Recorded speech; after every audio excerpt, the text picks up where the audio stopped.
estem en una nova entrevista, un nou episodi d'Aturada Boxes i avui tenim a una figura, un rol que jo tenia ja moltes ganes de que passés pel canal. Estem amb en Gerard Gelabert i abans de que et doni la paraula llegeixo l'equip del que ets, que si no ens mataran. Mecànic del Level Up MTA Racing Team, amb el pilot Stefano Nepa, és mecànic del Mundial de MotoGP a la categoria de Moto3. Què tal, Gerard? Bones, molt bé, molt bé. Estic molt content d'estar aquí. Molt contents nosaltres de tenir-te i bueno, dir la veritat, o sigui, això és casa seu i molt agraïts de que ens hagi convidat a casa seu. Sí, bueno, aquí suposo que una mica com molta gent que es dedica a aquest món comença a gratge de casa seva. Gran part d'això és cosa del meu pare, no? Que és qui m'ha passat aquesta afició. I res, mira, doncs, farem l'entrevista aquí. Repetirem preguntes que li he fet abans de l'entrevista, però ho sento, soc molt curiós. I de les primeres coses que m'ha vingut al cap és si tu ja tenies com a somni, com a objectiu, entrar al Mundial de MotoGP, o sigui, Mundial de MotoGP o d'alguna altra categoria, però o sigui que tu ja tenies en la teva mentalitat ser mecànic de competició. Jo, bueno, crec que aquesta fixació potser em va venir una mica més endavant que més aviat de petit, perquè jo sempre he estat com molt interessat en la tècnica. A mi m'han agradat tant les motos com els cotxes des de molt petit i sempre, vull dir, els he dibuixat, he mirat vídeos, he tingut un piló de revistes com moltíssima gent. I llavors més tard, quan em vaig començar a posar més en el món de la mecànica en si, vaig descobrir una mica més la part de la mecànica de competició i com que veia que feien les motos i els cotxes que a mi m'agradaven, vaig dir, ostres, jo he d'estar aquí, és el que vull fer. I a partir d'allà vaig anar descobrint coses i va anar vinguent una mica tot. Jo hi ha una pregunta que li vaig fer l'altre dia a l'Aitor Tomàs, el fisio de l'Aleix Espargaró i en Rins, i que realment també es pot aplicar a el que és els mecànics. I és que al final un pilot sí que pot promocionar-se guanyant curses, anant de pressa i fent bé la seva feina, però en el cas de l'Aitor com a fisio o en el teu com a mecànic és més difícil. O sigui, la gent quan veu una moto que va de pressa no sap valorar que el mecànic ha fet bé la seva feina perquè aquella moto anés de pressa o bueno, mai se li posa nom als mecànics realment o quasi mai. Com s'arriba al Mundial de MotoGP?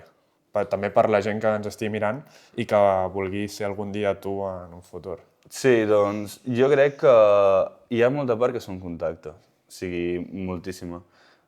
Contactes, una mica de sort i estar posat una mica en el món. Jo, en el meu cas, com molta gent, primer vaig fer un superior d'automoció, era com una mica als inicis, conèixer una mica la mecànica a nivell general i després una especialització en una escola privada de mecànica de competició. I a partir d'allà, o sigui, això ajuda molt. O sigui, posar-te en una escola que es dediquin només a això ajuda moltíssim. Perquè què passa? Tu estàs en una classe que a tothom li interessa allò i és que només els teus companys de classe, evidentment no tots, saps? Només alguns, però ja, en plan, es posaran a treballar un lloc, es posaran a treballar un altre, un dia faltarà algú, saps? Et coneixen a tu, han treballat amb tu, estan a classe, heu fet projectes junts, per tant, és fàcil que un dia et diguin tu, hi ha un lloc aquí, no voldries pas venir a treballar amb nosaltres? I aquesta gent coneix altra gent, que coneix altra gent, saps? És una mica tot així. I després, una mica de sort, estar en el lloc adequat, en el moment adequat, però sí que, bueno, doncs, quan passi això, poder estar preparat per estar allà. I el teu lloc adequat i moment adequat com va ser? Que ens ho explicaves ara abans de començar a gravar. Sí, el meu lloc adequat i moment adequat va ser que portava 3 anys fent el júnior i bueno, que durant els anys se li ha dit CEP, FIMCEP, europeu, com se li vulgui dir. Sí. I l'equip on estava, que ja hi portava 3 anys, va fer el salt al Mundial. I em van comentar si volia anar-hi i, evidentment, doncs, vaig dir que sí, perquè jo en aquell moment ja estava buscant en plan un lloc al Mundial en altres equips, però bueno, fins que em van dir que en el mateix lloc on estava intentaríem fer el salt, el vam poder fer i mira, es va donar. A dia d'avui, els caps de setmana que hi ha Gran Premi, com són per tu? O sigui, tant en el previ abans de viatjar com durant el Gran Premi i després al tornar a casa. Vale. Doncs a nivell dels desplaçaments i de viatges, jo surto quasi sempre... No, mira, les carreres europees surto pràcticament el dimecres. Normalment a la matinada surto d'aquí a casa, jo què sé, posa que si el vol és a les 8 o a les 7 del matí, doncs sortir d'aquí a casa a les 4, més o menys, arribar a l'aeroport de Barcelona, volar i intentar arribar al circuit, que al final tot depèn, no? Hi ha circuits que estan a 1 hora de l'aeroport, hi ha circuits que estan a 2, entre que llogues el cotxe, arribes i tal, agafes la maleta i tot, pots tardar una mica més, però bueno, aproximadament intentar estar al circuit al voltant del migdia. Un moment que et frenis ara. O sigui, quan arribeu a l'aeroport no hi ha ningú que us reculli, sinó que llogueu vosaltres el cotxe, normalment?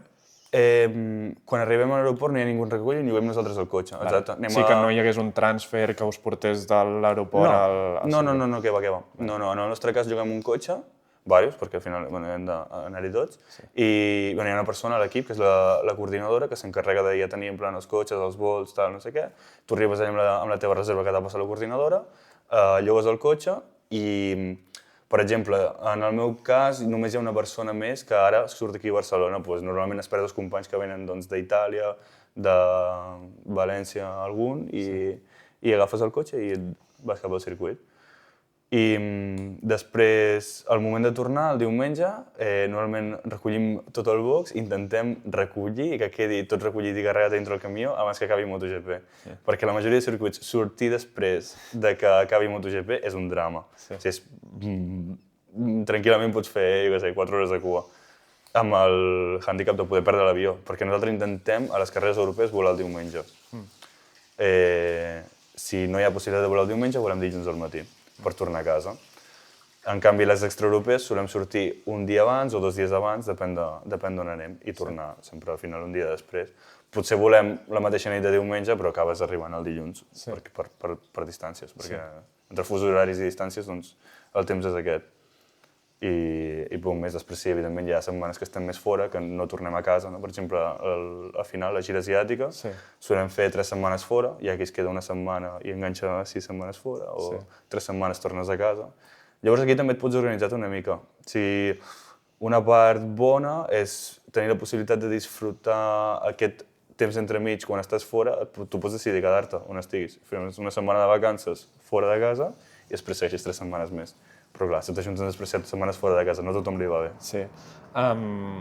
I més enllà de l'anada i la tornada, a dins del GP, o sigui, quin dia comenceu a treballar? A l'acabar ja has dit que intenteu recollir-ho tot abans que acabi MotoGP, però comenceu a treballar el dijous al matí?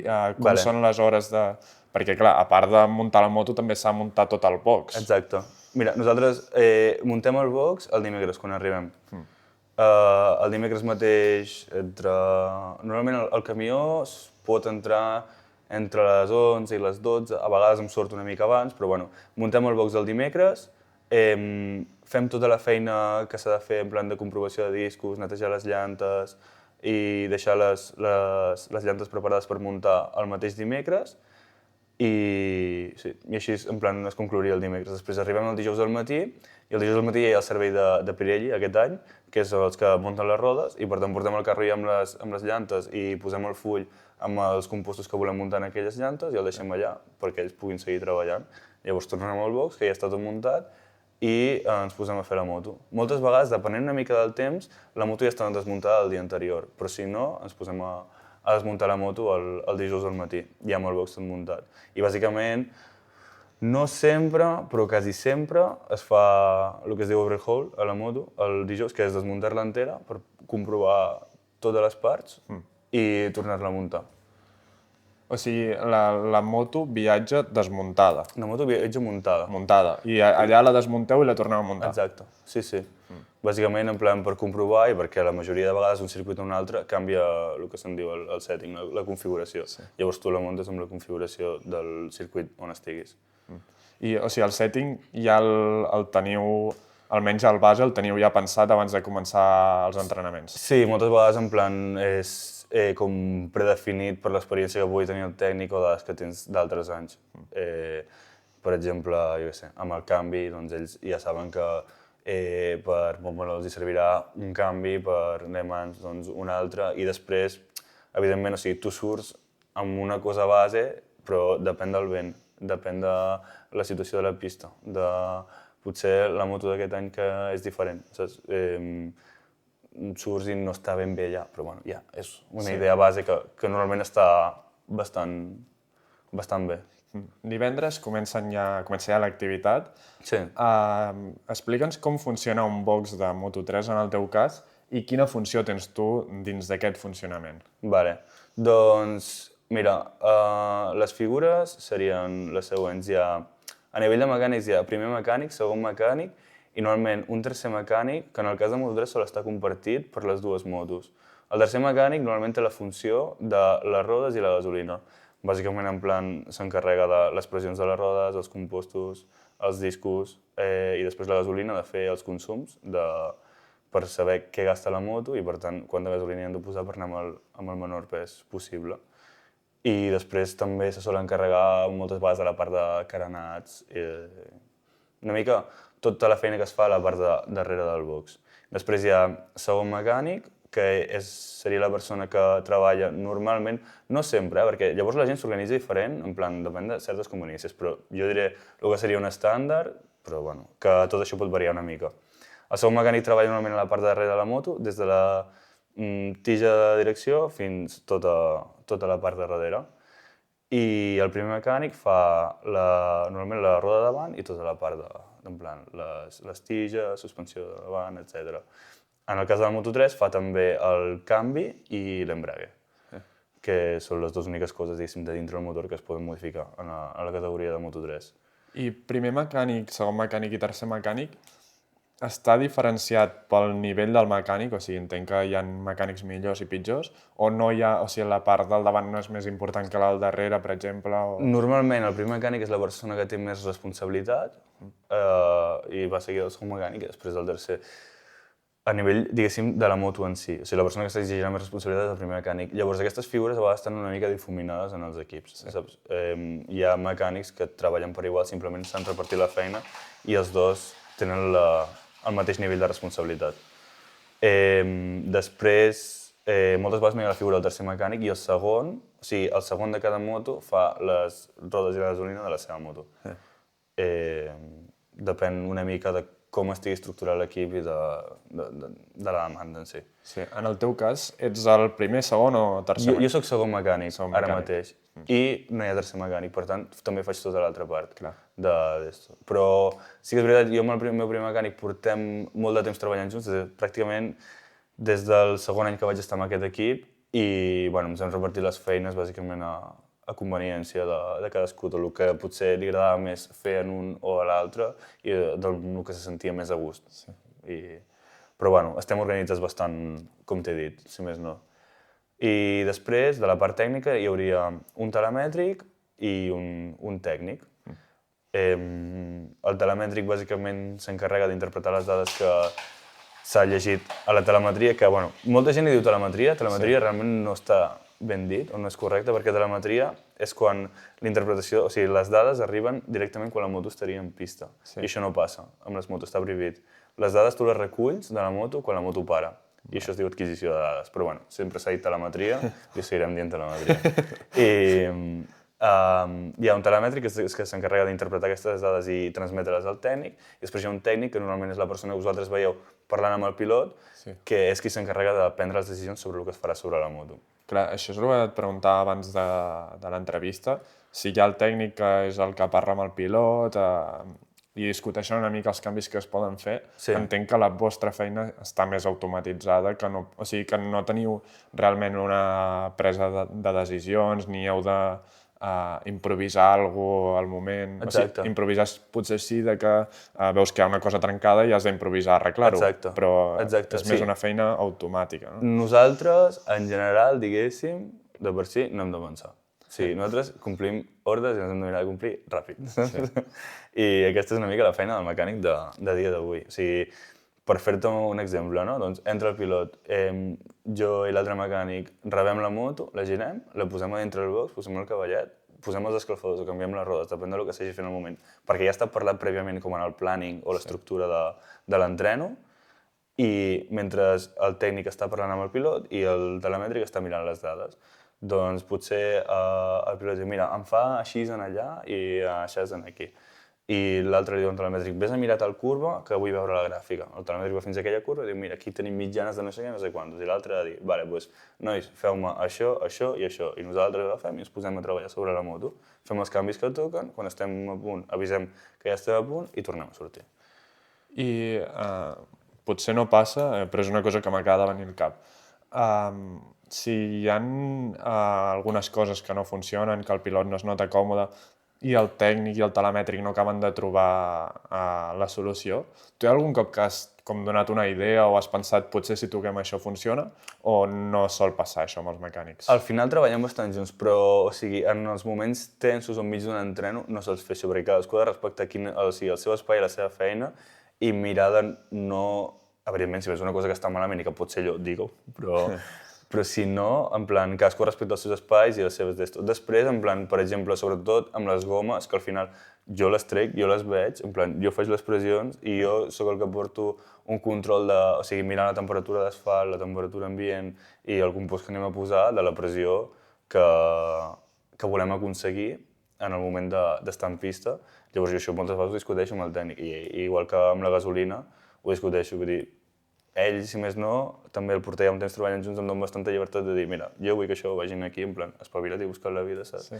I a vegades pots discutir en plan, mira, jo ho faria així, jo ho faria tant, jo posaria aquesta pressió, jo posaria una altra per fer les proves. Però tot això és més de cares a la tarda, quan ja ha acabat tot i ens posem una mica tots junts, en plan, per trobar punts en comú amb les feines en si. Però les preses de decisions sempre són, en plan, responsabilitat del tècnic en si. Ara em venen al cap moltes vegades que Marc Márquez, per exemple, ha trinxat la moto, que amb la Honda, sobretot l'any passat, passava bastant, i que bueno, agraïa als mecànics que han treballat tota la noche, no sé què. Sí. A més, a Moto3 i Moto2 el pilot només té una moto. Sí. Entenc que hi ha molts dies que heu de treballar durant la nit i matinada per arreglar coses i per tenir-ho tot llest pel dia següent, no? A vegades fa tard, sí. És una feina que no hi ha horaris. I a vegades va bé perquè potser acabes la feina bastant ràpid i estàs a un lloc i tens l'oportunitat de fer turisme, per exemple, i a vegades va malament perquè són les 3 de la matinada, estàs cansat, t'has aixecat també potser a les 4 per agafar l'avió i dius, joder, sí. No puc més amb la meva vida, però, bueno, sempre és divertit. I sí, a vegades es pot fer tard, no hi ha horaris, saps? I normalment, en plan, fem bastantes hores. O sigui, tu pensa que un divendres, per exemple, que tens la primera sortida a les 9 o un dissabte que és una mica abans, podem sortir de l'hotel tranquil·lament d'11 a les 6, per tant, a les 5 i pico estàs despert, i acabes tornant a l'hotel després de les 7, sempre.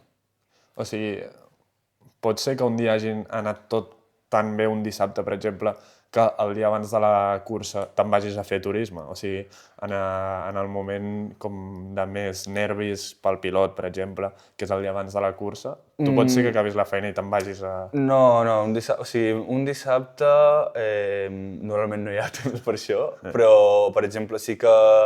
Pues, imagina't que un extraeuropeu, que el dimecres ja estem allà. Sí.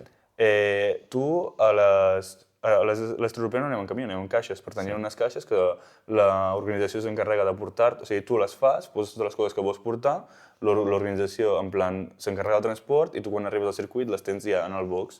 Llavors tu simplement obres les caixes i muntes el box amb aquelles caixes. Clar, quan tu ja estàs ben organitzat i arriba un extraeuropeu i potser a les 12 del migdia ja tens el box muntat i després et pots ficar a fer la moto, doncs potser podria arribar a passar que tu a les 4 de la tarda estiguessis fora del circuit. Llavors, doncs, l'endemà s'ha de fer la moto i tal, però bueno, tens una mica de temps lliure per poder visitar. Bueno, doncs això et pot arribar a passar. El dissabte és que comencem aviat i pels torns, per la feina, acabem sempre més o menys tard. És difícil que hi hagi un moment al dissabte. Pot arribar-hi a ser, no et dic que no, però bueno. I, per exemple, posem en el cas que ha anat tot molt bé i a les 4 ja estàs fora, per exemple, aquests que no són a Europa. Hi ha bon rotllo dins del paddock amb altres equips i tal, com per anar, que heu acabat vosaltres i un altre equip i anar amb un mecànic d'un altre equip a visitar la ciutat, o no hi ha una relació tan d'amistat perquè al final esteu competint? A veure, jo entenc que, per exemple, 2 persones al final del Mundial que s'estiguin jugant el primer i el segon lloc, potser hi ha una mica més d'atenció. Ojalà m'hi trobi, no m'hi he trobat de moment, ojalà m'hi trobi en algun moment, Però, en general, sí. O sigui, tu penses que al final, en plan, viatgem sempre junts, ens trobem sempre a tots els llocs. Sí. La majoria de gent, o sigui, al moment és un lloc que la gent... O sigui, hi ha bastanta rotació, en general. O sigui, tu veus, per exemple, un any veus un tio vestit de blau i l'any següent el veus de vermell, i l'any següent el veus de lila, saps? I al final aquell tio ha treballat amb aquella altra persona, amb l'altra, amb el de més enllà. I tothom es coneix entre tot i a vegades, o sigui, la feina al final també fa llaços, saps? Sí. I hi ha gent que ha fet grans amistats amb altres mecànics o el que sigui quan estaven treballant en un altre equip, si es troben en algun moment, o a vegades, pues, això, els dos acaben aviat, estàs lliure, tal, no sé què, i pues, van a prendre alguna cosa tots junts, saps? Jo crec que la feina és una cosa que a vegades poden haver-hi grans tensions, que llavors no pots separar-ho, però en general, en plan, s'intenta separar bastant un cop fora, saps? En plan de dir... O sigui, evidentment estàs allà per això, però no fins al punt de dir, hòstia, jo amb aquest no hi parlo, que és el mecànic de no sé qui, i per tant prefereixo no parlar-hi o no anar-hi a fer... Saps? Intentaràs simplement, doncs, potser no parlaràs de la feina en aquell moment, saps? Sí. Tot i que és difícil, també. O sigui, acabes parlant de... Clar, vas només a allò, realment, al final acaba sortint el tema. Sí, sí. I al final jo crec que també quasi tothom que estan allà, en plan...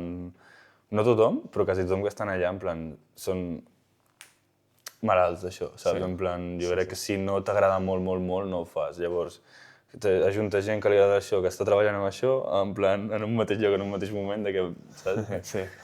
Bueno, però bueno, sí, també a vegades parlant d'altres coses.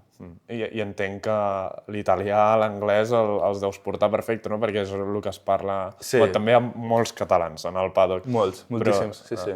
Però entenc que l'italià l'has de parlar perfectament, o almenys entendre-lo perfectament, perquè si no són espanyols o catalans, són italians, quasi tots els pilots. Sí. Per exemple, el meu equip és italià, llavors nosaltres parlem italià entre nosaltres, a l'equip.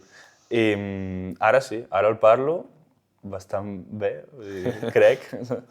Sí, ells diuen que bastant bé, deixem-ho així, però llavors, bueno, escriure'l, per exemple, em costa encara a dia d'avui, perquè jo l'he après parlant-lo, saps? Jo no... O sigui, no he llegit, no he fet cursos, no... Clar, tu l'has après en el paddock, no? L'he après allà, sí.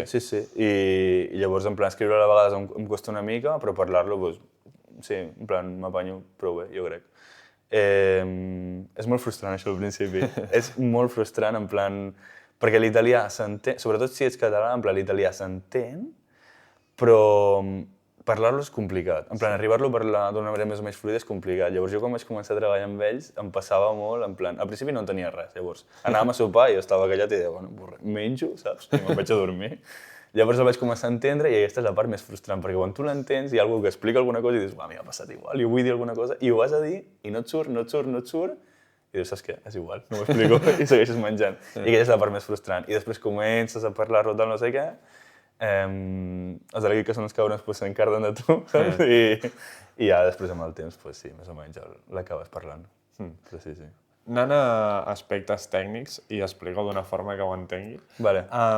Com d'important és la posada a punt en una categoria com Moto3, tenint en compte que són superigualades les curses i que a ulls del públic les motos no van diferents. O sigui, van tan igualades que a nosaltres no ens sembla des de fora que una pugui tenir més velocitat punta, l'altra més pas per curva.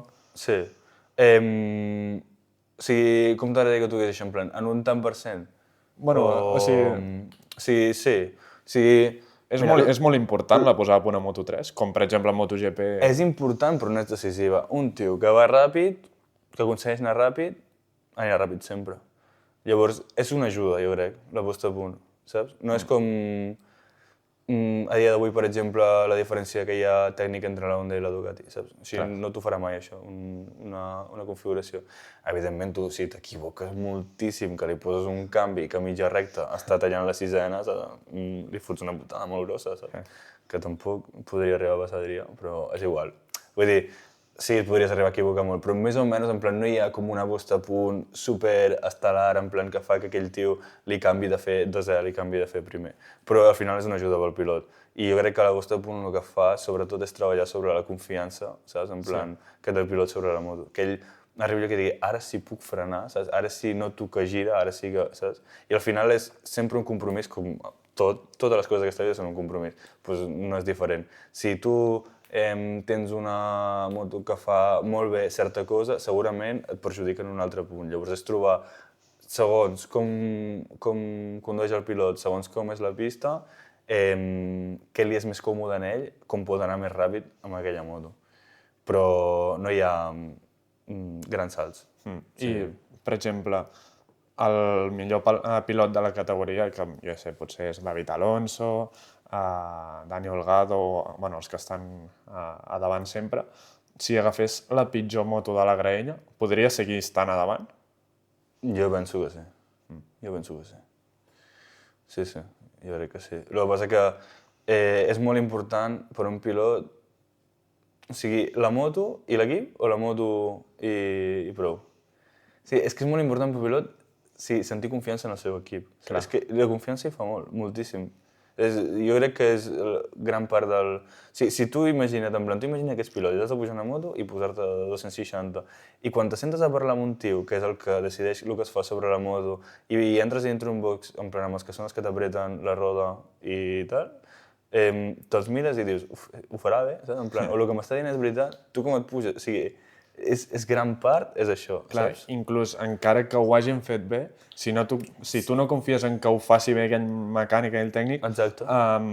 puges a la moto amb dubtes. En canvi, Exacte. encara que no ho hagi fet del tot bé, si tu confies 100% en aquell mecànic, tindràs més confiança en el que Exacte. portes a sota, no? Sí. I sobretot, en plan, amb tot l'estaf tècnic. I sobretot amb el tècnic. Amb la persona que et diu, mira, he fet això de no sé què, ara això hauria d'anar millor aquí. Si tu ja no t'ho creus quan t'ho està dient, quan puges, és que... Si per molt que ho faci, o per molt que vagi millor, tu diràs, no va, saps? El cap hi fa molt en aquestes circumstàncies. I després, pues, això, en plan, al final, depèn de quins equips, jo crec que hi ha millor i pitjor staff tècnic, saps? I sempre ajuda, saps? Sí. Sempre... O sigui, l'ajuda aquesta no fa grans diferències, però no deixa de ser una ajuda. Després, el tema motor, o sigui, a Moto2 sí que van tots amb el mateix motor, si no m'equivoco, amb Triumph. Sí. Però vosaltres sí que està diferenciat. Crec que el vostre equip va amb KTM, si no m'equivoco. Exacte. I hi ha Honda, o sigui, hi ha diferents motors. També té un pes important o és com la posada a punt que no acaba d'afectar? O sigui, ajuda però no és decisiu. Ara mateix, a Moto3 hi ha dos motos. Hi ha una KTM i hi ha una Honda. Una gas-gas és una KTM i una Sbarna és una KTM. Sí. Llavors, la moto és entera, una KTM hi ha un xassis, un motor, tal no sé què KTM. I l'altre és un xassis i un motor Honda. Llavors, hi ha diferència entre la KTM i la Honda, no molta, jo crec que sí, el que passa que són dues motos doncs, diferents. A nivell performance, no sé, jo crec que la KTM és millor. Però al final, en plan, la Honda també hem vist que està allà, en plan, més d'una vegada, llavors... Si fa o no fa... Si fa o no fa, han d'estar allà. Sí. Llavors, com a pilot, per exemple, tu dius, hòstia, és que si tries la KTM és millor o pitjor. És com si fos la Play, allò que tens les motos en plan velocitat, no sé què. Pues no, jo crec que depèn molt de l'estil que tingui el pilot. Jo crec que hi ha pilots que s'adaptaran molt millor a la Honda i hi ha pilots que s'adaptaran millor a la KTM. Depèn d'ells mateixos. Després, tema pneumàtics. Aquest any hi ha pneumàtics nous que són Pirelli. Sí. Els enteneu ja? O sigui, ja comenceu a entendre com funcionen? Comencem a entendre com funcionen, però falta... Jo crec que... O sigui, contra més circuits fem amb asfalt diferent, temperatures diferent, anirem veient també com evoluciona una mica la cosa. Els hem provat ja diverses vegades, hem començat, hem vist en plan com es comporten i en què ens estem trobant millor segons quines condicions, però evidentment amb els Dunlop tenies una experiència d'anys i anys i anys i això és una cosa nova que bueno, per exemple, aquí jo crec que una persona, un equip que aconsegueixi entendre els pneumàtics abans que els altres té un avantatge. Clar, i també entenc que enteneu com funcionen, per exemple, a Qatar i Portimao que heu corregut i els llocs on heu fet test, però no sabeu com reaccionaran, jo sé, no sé si heu anat a Mugello, però per posar un exemple, en els circuits que no heu anat no sabeu com reaccionaran a... Exacte, sobretot potser circuits en plan que hi hagi condicions molt diferents o asfalts molt diferents, saps? Per exemple, no sé, Austràlia que normalment fa molt de fred, saps? En plan el vent es refreda molt també, per exemple, al moment en què estan a la recta, el vent ve de cares, a la roda de davant, es refreda moltíssim i cau de pressió, doncs a veure com es comporta una carrera llarga amb aquestes condicions. Clar, no ho hem vist, tot això. O sigui, són coses que estan una mica per veure. No pots tampoc simular certes condicions, saps? Clar. Molaria, saps? Sí. Canviar el temps i simular-ho tot els tests, saps? En plan, la primera amb pluja i la segona amb vent i tal. Sí. Però no pots. I res, doncs anirem veient i intentarem adaptar-nos el millor que puguem. Al final, en plan, no és una regla de 3, no? Però si tu saps que amb tal temperatura, amb tal compost has tingut aquest comportament, la pressió t'ha fet tal i això, doncs intentes com buscar on te vols anar amb les dades que tens, però quan t'hi trobes és quan passa de veritat. I com funcionen els Pirelli? O sigui, ja entenc que... O sigui, a Moto2, per exemple, és evident que es desgasten abans, han de conservar-los més. A vosaltres com us estan funcionant? De moment serà més ràpid. Del desgast, potser es nota, o sigui, potser en plan ho has de tenir una mica més en compte al moment d'escollir compostos, però, per exemple, si tu mires la parrilla de sortida de Qatar, en plan, hi ha gent que va estar davant i portava el tou a darrere, o tou i tou, i hi ha gent que va estar davant i portava tu i tu, i al final, no sé, són coses que s'han d'anar veient. De moment, a nivell de temps i tal, es va més ràpid, i bueno, després hi ha com diferents aspectes tècnics, en plan que potser estem tenint en compte que abans no teníem en compte i que amb aquest sembla que fan més una mica una diferència, però bueno, ho anirem veient. Sí. Ara potser és aviat per dir-te exactament... Sí. Hi ha últimes 3 preguntes, Gerard, i anem tancant l'entrevista. Això ja t'he avisat abans de començar a parlar i a gravar, que et preguntaria sobre això, però és més una curiositat meva personal que no una... O sigui, no crec que ningú a Twitter estigui comentant això. Vale. Però nosaltres aquest cap de setmana vam anar al Circuit de Catalunya pel Mundial de Superbikes i anàvem una mica amb la mentalitat d'analitzar des del punt de vista, som periodistes, no som mecànics, però com funcionava el desgast dels pneumàtics, perquè nosaltres estem acostumats a anar-hi amb MotoGP, que normalment cau al pic de l'estiu. Aquest any no, però normalment sempre queia al pic de l'estiu. I sempre hi havia molts problemes de que si desgast, que si poca adherència, i volíem veure com funcionava en el mes de març això. Hem vist que molts pilots o començaven molt forts i acaben caient, o començaven molt forts i a mitja cursa perdien molt el ritme. Tu, que al final, al ser el circuit de casa, al ser tu d'aquí, com tens tu analitzat el circuit de Catalunya i el seu asfalt i tot? I, bueno, realment ha anat canviant durant el temps, perquè ja, s'ha reasfaltat més d'una vegada i tal, els cotxes, que o sigui, per nosaltres pues, és una putada a vegades compartir circuits, sí. Perquè a vegades, o sigui, al frenar, o sigui, imagina't com una catifa, en plan, arrastra l'asfalt, saps? I fan batxes, o sigui, una passada. Però, bueno, en general sempre ha sigut un circuit que és bastant demandant, sobretot per la part dreta de la goma. És un circuit que gira dretes, tens la curva 3, que és una curva molt llarga, que es fa bastant ràpid, llavors és bastant demandant, jo crec que tant en situacions de calor com de que no ho sigui. I també pensa que a vegades no tenir calor, o sigui, tenir molta calor pot ser un problema, però no tenir-la també és un problema. Clar. A mi sempre m'han dit en plan d'imaginar-te la goma com si fos un vidre. I un vidre, quan està calent, molt calent, en plan, no es trenca, diguéssim, en plan, és més maleable. En canvi, quan està fred, doncs amb un cop s'arribaria a trencar, no? Doncs una mica així. Llavors, també potser al tenir unes temperatures més baixes, potser es trenquen més els pneumàtics. Depèn del compost que escollis i, per exemple, si et baixa molt la pressió i arribes a un punt que ja no és adequat pel pneumàtic, doncs jo crec que totes aquestes variables les acabes tenint en compte, però tot i així és un circuit que de la banda dreta acaba sent bastant demandant pels pneumàtics. Ja per acabar et faré 2 preguntes de mirant al futur. Primer de tot, quines aspiracions tens tu? Perquè estàs al Mundial de Moto3, però també suposo que l'objectiu acaba sent sempre arribar a la categoria reina, o almenys en els pilots sempre és així. Sí. Potser, jo sé, tu et motiva més Moto2 que MotoGP, però entenc que no. O sigui, entenc que al final on hi ha els focus és com el que motiva més. O inclús potser anar en una altra competició, per exemple, de cotxes, que al principi també ens has parlat de cotxes. Sí. O sigui, quines aspiracions, objectius o somnis tens tu respecte a la teva figura de cara al futur? A mi, o sigui, MotoGP és un objectiu que espero complir, amb anys, amb esforç, amb feina, però sí, perquè o sigui, al final en plan sempre he estat molt...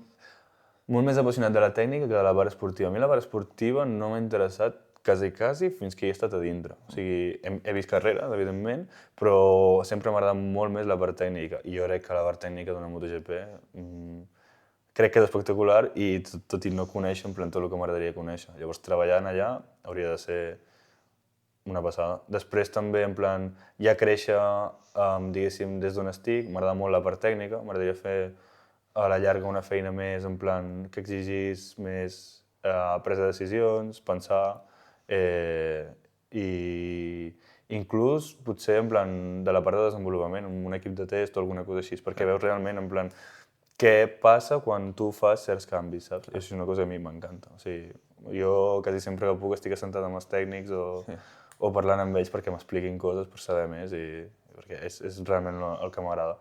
Cotxes, no ho sé, a dia d'avui no m'ho plantejo, però tampoc és en plan, no tinc les portes tancades a fer alguna cosa així. El que passa que abans de fer qualsevol altra cosa d'aquestes, crec que, en plan, sí, primer tinc el foc posat en poder fer MotoGP algun dia, que és, si ho veus, estàs allà, fa il·lusió, això fa molta il·lusió, la veritat. I després, doncs, no sé, el temps dirà, ja et dic, no sé. Amb la tècnica, o sigui, jo vull fer coses en plan que per aprendre, per saber més de la part tècnica i disfrutar d'això. Ja et dic, la part esportiva no m'interessa. Evidentment, està molt guai, vull dir, guanyar, tal, no sé què, i els pilots o el que no sé, però no... A mi m'interessen les motos en si i la part tècnica, com estan fetes les coses, per què funcionen d'aquesta manera i com fer que vagin millor. Sí. Havia dit 2 preguntes, però n'afegeixo una més. Has dit que no estàs centrat en la part esportiva o competitiva, sinó en la part tècnica, però heu començat bastant bé, 6ens i 7ens amb en Nepa. Sí, super, sí, genial. Però us afecta? Per exemple, si ara en lloc de 6ens i 7ens hagués fet el 16 i el 17, a vosaltres, encara que feu la vostra feina bé, us pot arribar a afectar? O sigui, jo sé que acabi la temporada i us facin fora, que encara que heu fet bé la vostra feina, perquè no s'han aconseguit els objectius? Podria arribar a passar, en plan, en projectes potser una mica més grossos. Jo crec que en el cas d'un projecte de Moto3 depèn, en plan, si no hem fet resultats i es justifica que ha estat per culpa de la nostra feina, doncs sí, pot passar, en plan, que te'n vagis fora. Però si no, en plan, no tindria per què. Després hi ha projectes més grossos, per exemple, en el cas, te poso un exemple de cotxes, però bueno, un noi que treballava al Mundial de Ratllis amb una marca oficial i ells, per exemple, deien, mira, nosaltres d'aquí a tal any hem de guanyar el Mundial. Si no guanyem el Mundial, tanquem, barraca, tothom a casa i punt. I tot això ja no existeix. Hi ha llocs que pot passar així. En el nostre cas, en plan, bueno, si es demostra això, que és cosa teva, que no hagin sortit aquests resultats, doncs sí, en plan, a casa i ja està. Però, bueno... I ens afecta, jo què sé, a nosaltres... Si ens afecta d'alguna manera, bueno, estàs molt més content quan els resultats surten, saps? No... Si fas 17è, doncs no et fa tanta gràcia, saps? Però la feina sempre, jo almenys personalment, sempre he intentat fer-la igual, en plan, donar el 100% i en qualsevol moment, passi el que passi, saps? En plan, sigui el resultat que sigui, sempre. Jo tenia un professor que sempre m'havia dit, en plan, ets tan bo com de la manera que fas les coses quan estàs cansat. I jo crec que o quan no tens ganes de fer-les. Jo crec que és veritat. Hi ha molta gent que sap com es fan les coses ben fetes, però no hi ha tanta gent fent les coses ben fetes. La relació amb els pilots és fluida, no? O sigui, que has dit, quan guanyem estem més contents, entenc que és com una persona més dins del box, que no és que està com una mica separat o una mica per sobre de vosaltres. No. En el nostre cas, en plan, és una persona més que està dintre del box, ell fa la seva feina, que és anar el més ràpid que pot, i ja està. I ho compartim, sopem junts, estem, jo què sé, si a l'Hotel hi ha billar, però juguem a billar junts, saps? En plan, fem tots junts. No, és una persona més de l'equip. I ja per acabar, Gerard, sempre fem una pregunta que realment no podeu saber la resposta, és per fer-vos jo una mica, i és on et veus d'aquí a 5 anys? Ja sigui a nivell professional o com tu et vulguis prendre aquesta pregunta, però on veus en Gerard d'aquí 5 anys? Pues a MotoGP. Espero, no sé. Sí, jo tinc aquesta il·lusió i m'aixeco en plan cada dia, en plan, sobretot mirant de fer la meva feina ben feta, però amb l'il·lusió de que algun dia en plan podré estar allà i podré disfrutar de fer el mecànic d'una d'aquestes motos. Doncs tant de bo que sí. Si no, d'aquí 5 anys repetim l'entrevista i parlem de com funciona la teva moto de MotoGP i en parlem. Moltes gràcies, Gerard. Gràcies a tu. Un plaer. Un plaer. Adéu.